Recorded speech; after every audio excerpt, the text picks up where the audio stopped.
All right, welcome back everybody to episode 6 of Marketing Matters. Big weekend, holiday weekend, July 4th coming up, so very exciting time. Can't wait to get out of here at noon tomorrow and hit the beach. I'm joined by Rachel Lawler, my co-worker, our PR guru and social media specialist. So Rachel, thanks for coming on. Yeah, I'm really excited. Thanks for having me, Anthony. Yes, and you are a very fitting guest for this week's couple of topics. Some really good stuff here to talk about this week. Google making the news in some good and in some bad ways. But as always, couple of things to plug here in the beginning. Lance is not here again, but he's actually down in Texas. A very good reason for not being here. He's speaking at Rocks Digital today. Actually, in pretty much 1 hour, so right around 2:15, I think. So that's really exciting. We wish him luck. He'll kill it. And then also, we are having a social media contest here at our company. You probably have seen it like 1,000 times already. I'd be surprised if you haven't seen it. Yeah, everyone's been sharing some crazy memes and posts, and we're kind of going nuts here. If you know anybody that, I'm sure if you're seeing this, you probably already like our social, but if you know anybody that hasn't, your friends, your family, please tell them to go like our Facebook page on Facebook, our company page, because we are so close to getting an extra day off for the holiday weekend, and these people deserve it. So yeah, our goal is 10,000 followers, and we're really close. So any close. Follow is a good follow. There's not a bad like out there. So follow when I see you. Plus, you'll get a lot out of it. I mean, it's a cool page. Rachel does a great job with it. So it's a good reason to throw her a like. With that being said, though, we'll jump right into this week's episode, or the articles rather, but Google Posts. So this kind of was announced earlier this week, and Google Posts have been out for a while now, since I think January of 2016, so over a year. But they were pertaining to politicians, celebrities, sports teams, museums. They were, if you typed in somebody's name, you probably got their Twitter that came up in Google, but you'd also probably get some of these Google Posts. But Google just kind of recently announced that it's going to be available for everybody. So I think moving on a larger basis from these politicians, they're starting with the small businesses, because those are the people who are going to be really impacted with their social media, their updates.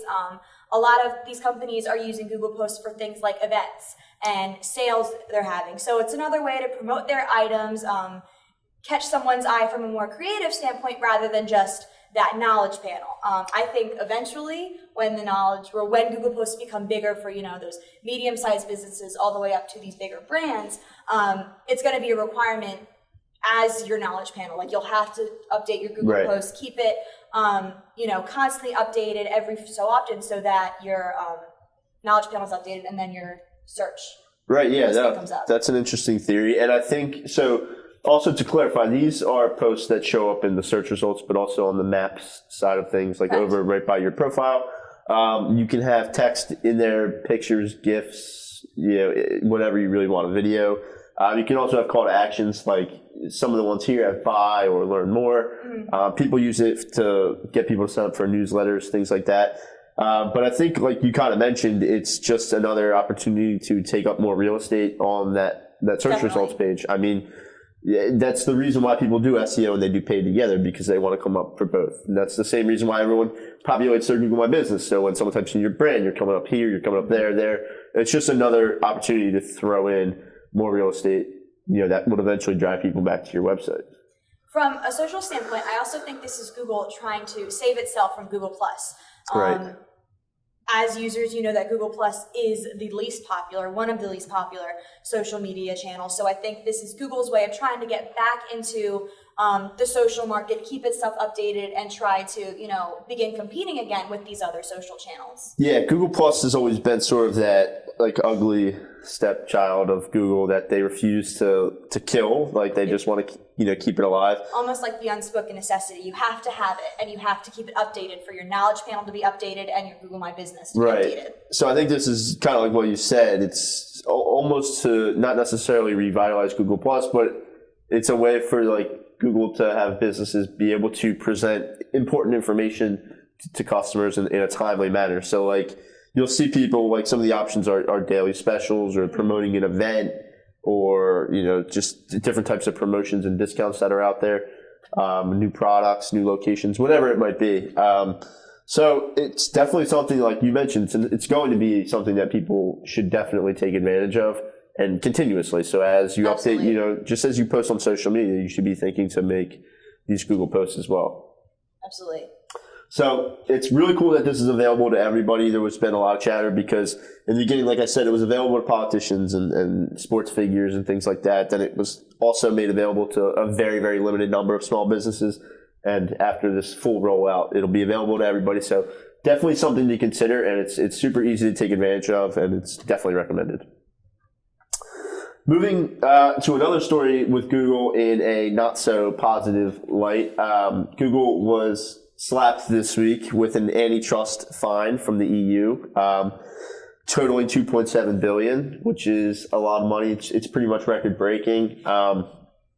This has been in the pipeline for like 7 years. It's been talked about and back and forth for years, and it finally kind of came to fruition. And the talk initially was that the fine was going to be right around $1 billion. So I think one of the biggest concerns was like, whoa, this is a serious amount of money. To kind of put it into perspective, Google's, or Alphabet, which is Google's parent company. A lot of people don't know that Alphabet is Google's sort of parent company. Their revenue for 2016 was around $90 billion. So you're looking at like over 3%. Yeah. So that's, it's definitely significant. But I think the bigger issue comes with if Google doesn't correct this or remedy this, like they could have their shopping results taken off of searches in the EU. So that's like one of the bigger ramifications right there. Yeah. On the line of Google, I have to applaud Google for coming from the PR side of me.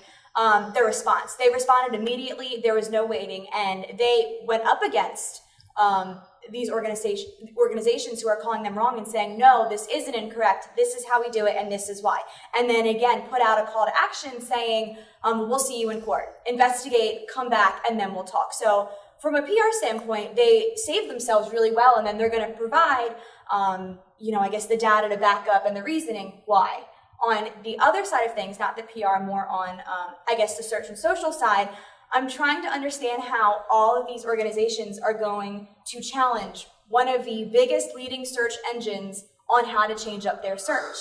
I think it's going to be really interesting to see, especially to see how Google reacts, because they know they're number one. They have grown themselves. So right. To see how long this fight goes, if it will be a fight, and then if it eventually will come over to the US and how that's going to throw a wrench in United States systems and so on. Yeah, and to kind of break down what exactly Google is being, accused of, or why they're getting hit with the fine. So it has to do with their shopping results. So when you search for a product, baseball bats for sale, typically, almost all the time when you search for a product for sale, you'll see the Google Shopping. It's a price comparison. It'll show a various number of websites that all sell products like that.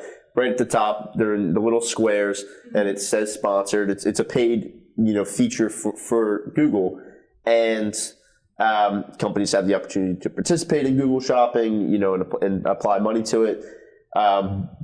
Basically, the EU is saying that the shopping results, the price comparison, is favored above everything else because it always comes back at the top. Mm-hmm. They want Google to apply their algorithm to the shopping results so that it shows up in the results like everything else. It gets ranked like everything else, as opposed to just appearing at the top. So Google's saying, it's our product. We've made this market, and they have 90% of the market share in the EU. So it's massive. I think they've also created themselves a good credibility. So for it being Google Shopping, I'm really still surprised to see how it's going to go, and even to see how the EU, not called out, but is continuously investigating Google for something. Yeah, they're in a weird position because, like you said, this is you don't have to use Google. You can use Bing, you can use DuckDuckGo, whatever you want to use. You can use another search engine.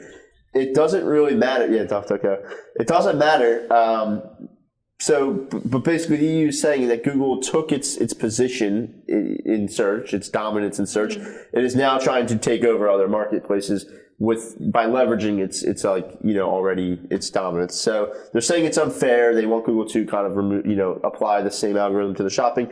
The results, if Google doesn't remedy this, is that it could be taken away, from the EU. The shopping section of it I think that could be taken down.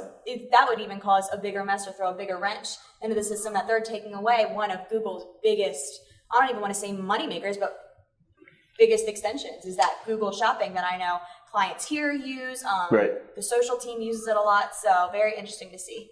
Yeah, and we'll have to see what happens. Like you said, Google kind of said, we're going to buy some time and figure out how we want to appeal and go from there. So we'll see what they say. They, are in the position that they didn't do anything wrong.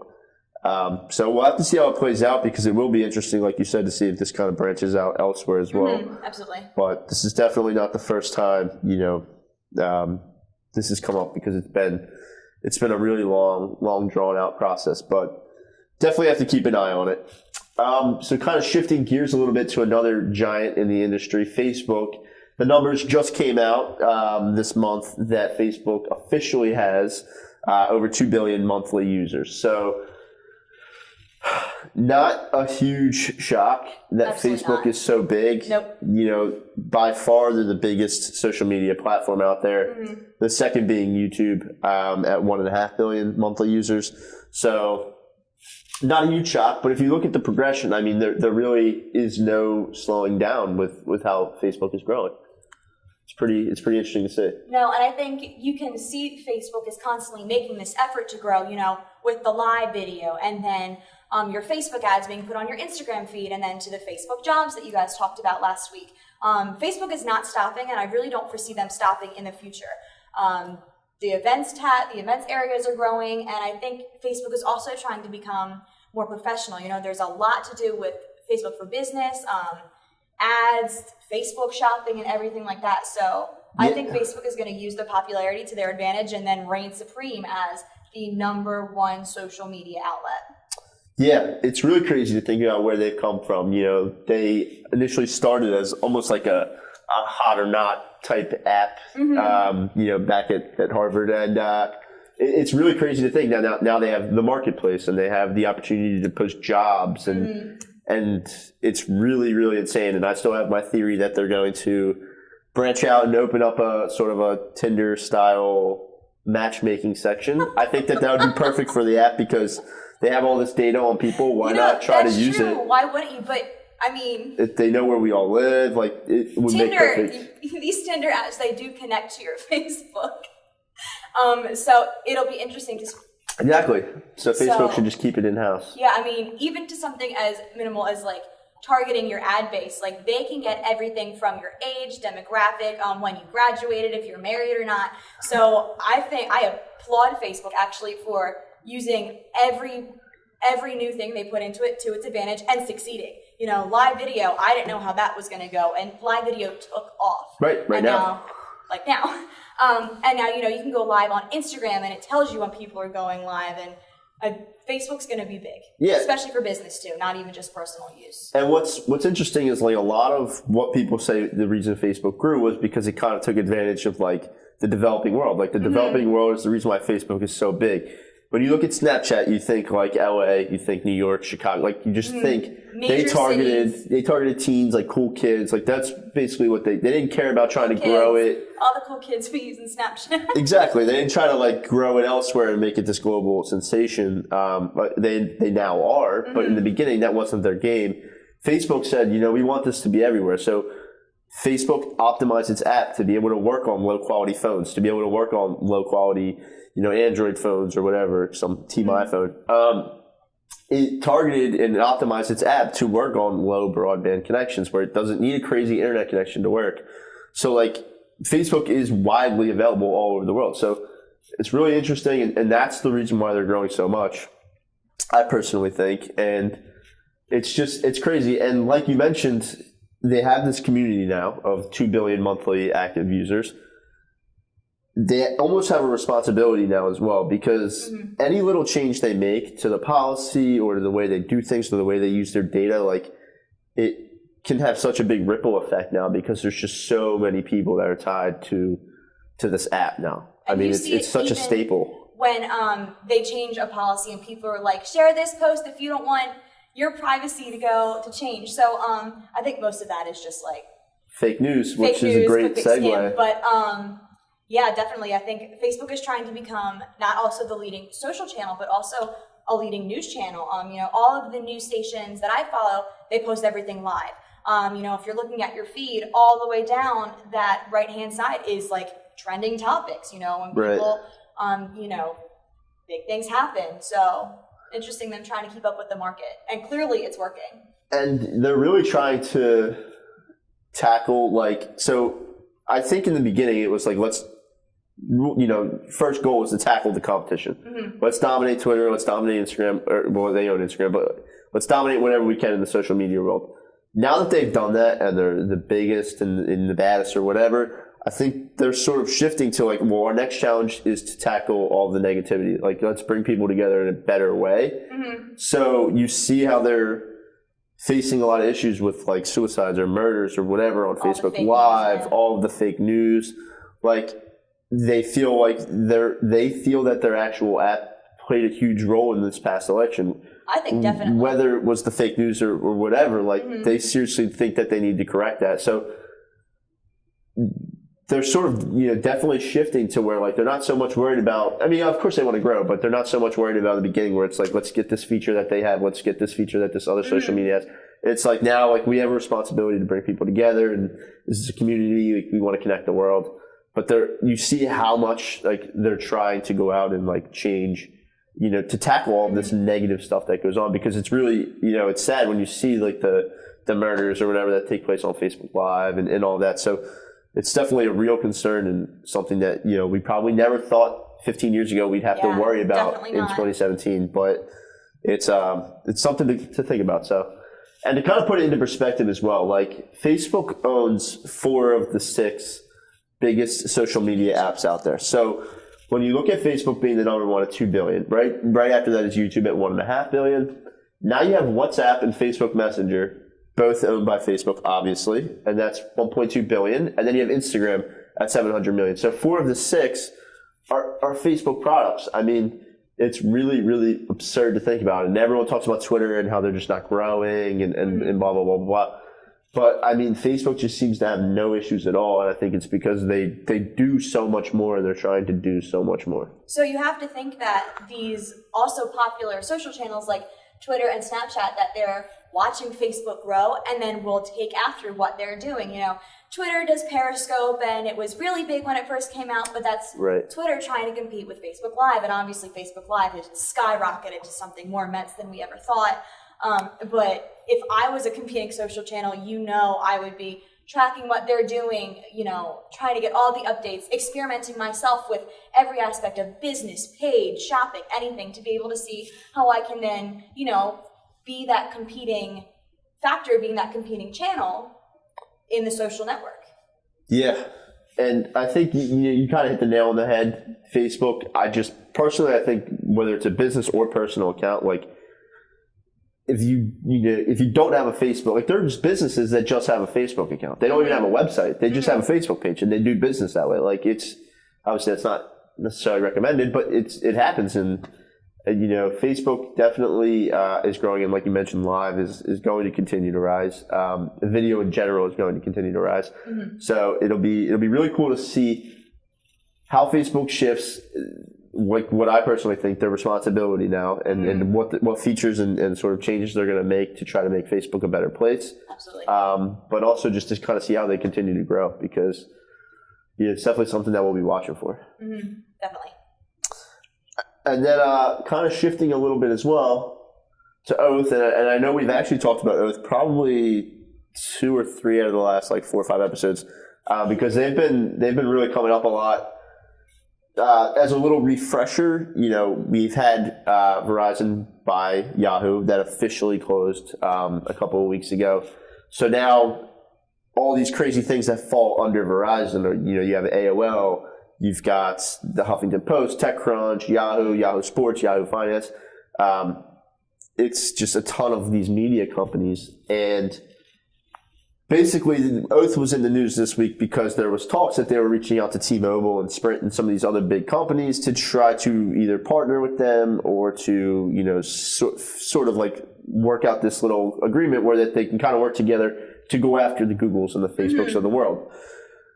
It's an interesting play. I think, you know, right off the bat, it should be noted that Verizon didn't necessarily buy AOL or buy Yahoo to grow those companies or to like do anything crazy. Like they wanted the information, they wanted the users, the data, like they needed to grow their base. And I still don't think that that's going to be enough to compete with like the Facebooks and the Googles of the world. We just talked about how Facebook has 2 billion users. Even if they partner with like a T-Mobile or something like that, I just don't know if it's going to be enough. I think they need that one big, I want to call it hurrah, but like not hurrah. They need that like one that big one big mark growth idea, yeah. Yes, whether it be a platform, a product, anything that's going to not only set them apart from the Googles and the Facebooks of the world, but set them above the Googles and the Facebooks of the world, to make them stand alone, say, hi, we are Oath, this is what we do, and this is what we can do for you. That's really what people are looking with these social channels and even these search engines. They're looking, what can I do for you? How can I give you the best results, the fastest results? And then obviously companies that, you know, they feed into Google and people put on Facebook, they want to know how, like, when SEO can serve their clients. So I think I'm waiting for that big PR splash that really shakes the world, and again sets them apart. Because before this, I didn't know much about Oath, know much about what it was and what it did. And that's the thing, because like we still really aren't sure what Oath is. Like you go to their website, it's flashy, it's got cool video. You know, they list out all their brands, and they're impressive brands, so I understand. Right, but you don't actually know what their goal is. Like, is it it's obviously, I think, to get away from like the telecommunications. Like, it's not necessarily to do something with Verizon.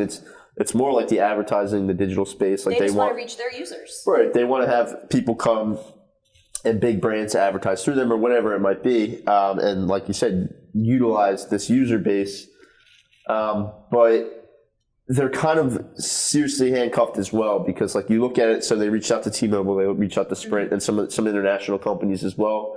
They're handcuffed, like they can't really reach out to AT&T because it's Verizon and they have a history. And actually, a little funny story, after they bought Yahoo, as soon as it went through, users who had an AT&T email account could no longer log into any product owned by Yahoo. So if it was a Tumblr or a Flickr account and it was under an AT&T email address, you had to switch it, I think by the end of the month or something like that.